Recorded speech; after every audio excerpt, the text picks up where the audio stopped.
Olá, amigos. 6 de fevereiro de 2014, retomamos a gravação do nosso programa Cidadão de Olho na Segurança Pública. E, enquanto isso, os ônibus vão sendo incendiados. Sabem qual é a linguagem que a grande mídia utiliza em relação a esses casos? Ônibus incendiado por grupo de manifestantes. Ônibus incendiado em protesto na Zona Leste, na Zona Sul. Que protesto, que grupos de manifestantes.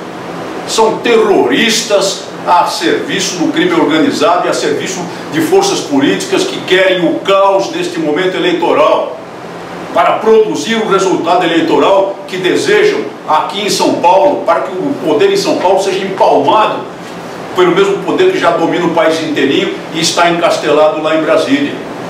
Não estamos aqui defendendo nenhum partido que esteja no poder em São Paulo, mesmo porque não morremos de amores pelo partido que há muitos anos governa São Paulo. Mas é preciso que a verdade seja dita com todos os seus contornos. E não há atuação policial. O Estado de São Paulo adotou a linha do não confronto a todo custo, tentando até dar ordens, e às vezes nem consegue que sejam cumpridas, para que a força policial não utilize nem mesmo os instrumentos permitidos pelos tratados, acordos e convenções internacionais para a contenção de grandes tumultos, distúrbios praticados por esses terroristas dos black blocs e seus comparsas. A utilização, por exemplo, de projéteis de elastômero, popularmente conhecido como bala de borracha. E nesses incêndios, o que acontece? Eles são praticados na trajetória, no trajeto dos ônibus, sabido e conhecido pelas autoridades, onde está a atuação da força pública. O governo não quer que haja intervenção e fica falando em manifestações, e a imprensa fica falando que baderneiros infiltraram-se numa manifestação pacífica. Pacífica é uma conversa. Essas manifestações são orquestradas para ser violentas, são organizadas pela malta de terroristas que toma conta das ruas. Não tem nada de pacífico. E quem se envolve nisso a título pacífico está sendo enganado e, portanto, tem que ser tratado com o mesmo peso da lei que os demais.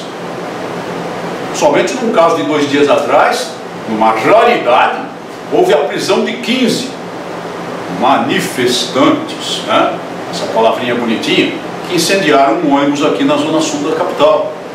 Se todo momento, a cada tentativa dessa, houvesse a prisão de 30, 40, lotando, fazendo explodir os centros de detenção provisória, as coisas melhorariam, embora superlotassem os presídios que tantos anseiam por esvaziar como política carcerária no país. E no meio dessa confusão, a Folha de São Paulo, através do site UOL, publicou uma matéria extremamente grave, dizendo que um promotor de justiça muito conhecido aqui da capital, porque está atuando no caso da máfia dos fiscais, nós vamos mostrar o link da matéria UOL, para que não haja nenhuma dúvida a respeito do tratamento jornalístico dela, teria pago 10% do valor de mercado de uma bicicleta caríssima que ele utilizava ali em atividades ciclísticas na cidade universitária, para recuperá-la da mão de criminosos que a haviam furtado.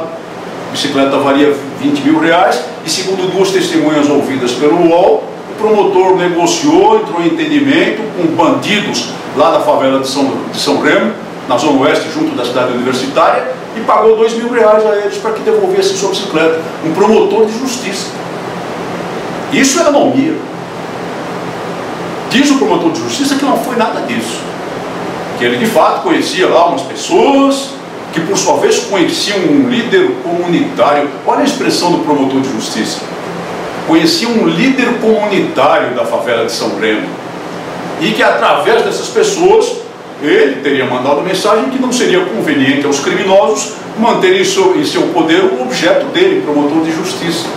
E aí o objeto teria sido simplesmente devolvido gratuitamente pelos criminosos. Olha, senhor promotor, o senhor acha que nós acreditamos em Papai Noel, mula sem cabeça? A matéria jornalística da Folha de São Paulo, nesse caso aqui, é inatacável, inatacável.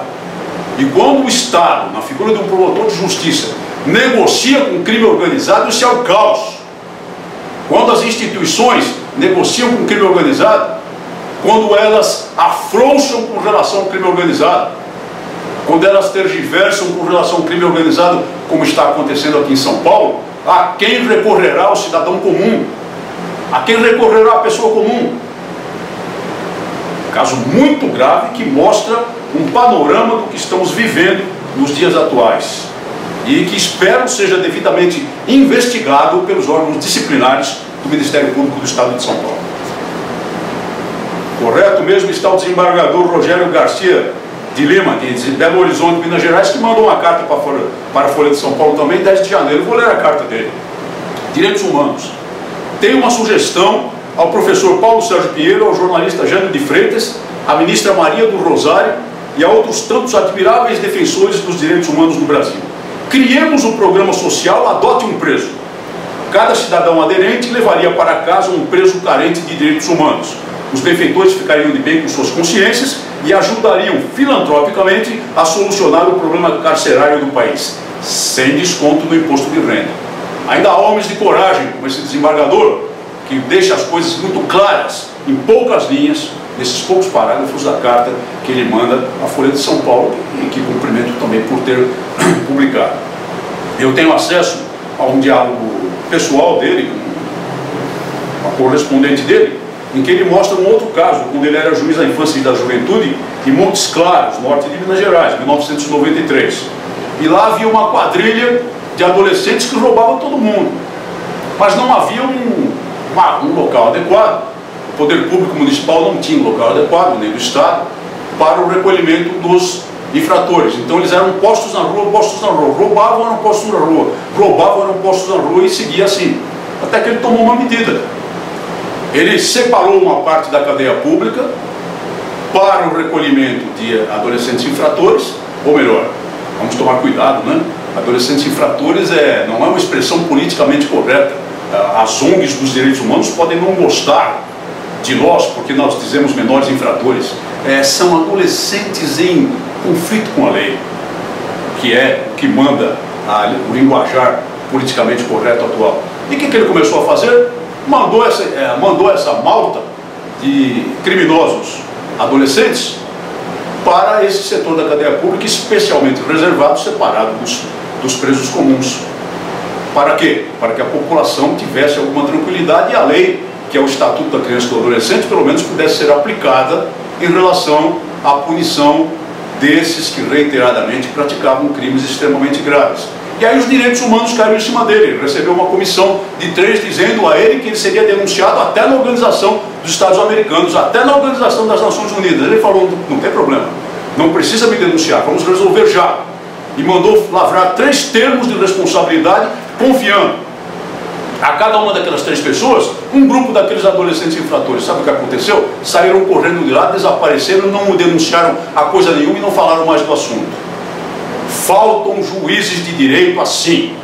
Faltam promotores de justiça com essa visão decidida em favor do cumprimento da lei, em favor da própria recuperação, a tentativa de ressocialização dos infratores adolescentes e em favor da sociedade.